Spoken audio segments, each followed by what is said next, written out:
Nagsagawa ng libreng medical consultation, ECG at bone setting therapy para sa mga residente ng Barangay San Nicolas ang tambuli ng mamamayan ng Pasig nitong 29 ng Setyembre sa covered court ng nasabing barangay. Katuwang ang Filipino Bone Setters Incorporated ay inilunsad ang unang medical mission ng organisasyon matapos ang kanilang naging fundraising fund run project. Sa naganap na panto ng tambuli, ito po ay isa sa mga proceeds ng tambuli. Ito po ang medical mission na ipinangako ng tambuli after fund run. Sa isang matanggumbay na fund run, ito po yung ipinangako ng tambuli. Isa po ito sa malaking proyekto ng tambuli, lalong-lalo na dito sa Barangay San Nicolas, Pasig. Sa kasalukuyan, meron po tayong ECG. Actually, ang ECG po natin, ang request po ng mga doktor natin dito is 8 a.m. to 12 p.m. Then meron po tayong bone setting. Ang bone setting naman po natin ay nag-start siya ng 8 a.m. to 3 p.m. As much as possible, more than 50 ang target ng ECG. Kung kakayanin ng sobra pa, ng higit pa, mag-extend sila ng 1 hanggang 1 p.m.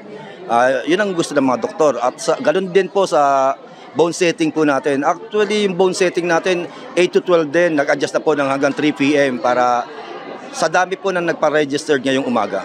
Layunin ng tambuli, mapalawak at lumawak sa lahat ng barangay, sa 30 barangay ng Pasig, magampanan ng tambuli itong medical mission.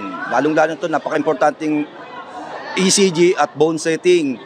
Ninanais ng tambuli na ibahagi ito lahat sa 30 barangay ng Pasig City po. May mga sponsor po tayo dito sa project ito. Nangunguna na po ang Tapaking, Akay Lugaw, mga core ng tambuli na nagtulong-tulong. Ginawa ang lahat ng kanilang effort para maganap itong isang matagumpay na proyekto ng tambuli.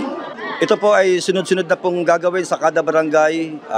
Hindi po ito bahagi ng politika na kasalukuyan may barangay election na magaganap.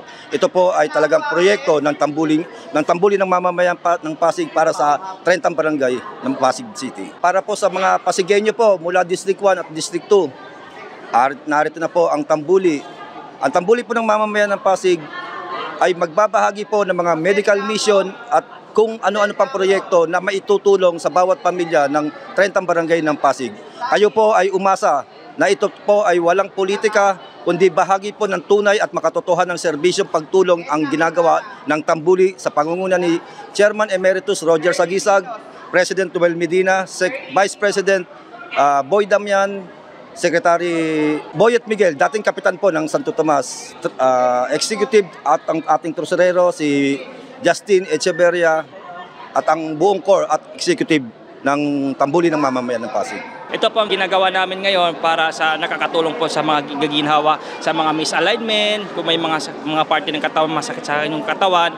So tumutulong po ang Pilipino po, dapat supportahan natin po dito, lalo na po dito sa Pasig. Marami po salamat dito sa mga nag-imbita sa amin dito sa San Nicolas. Kung gusto nyo mag-abila sa mga 50, sa pinakamataas, sa maximum na 50, so para very effective and safe. Kasi pag matanda na kasi, minsan yung mga buto nila malapok na ba?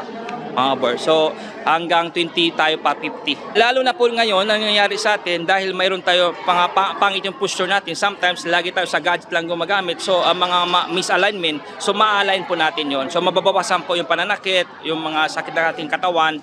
Ito po ang Filipino Bone Setter, very effective and safe Gary method po ang ginagamit namin. Kaya safe na safe po kayo dito sa Filipino Bone Setter. Assess muna namin kung mayroon po mga misalignment, so para malaman natin kung ano po yung mga problema nila sa katawan. Yan po ang pinakamaganda dito, dapat Filipino Bone Setter, the best. Gusto ko lang pasalamatan na lahat po sa mga Pilipinas, umiikot po kami, lalo na po sa Malaysia. Next month po sa Indonesia po kami.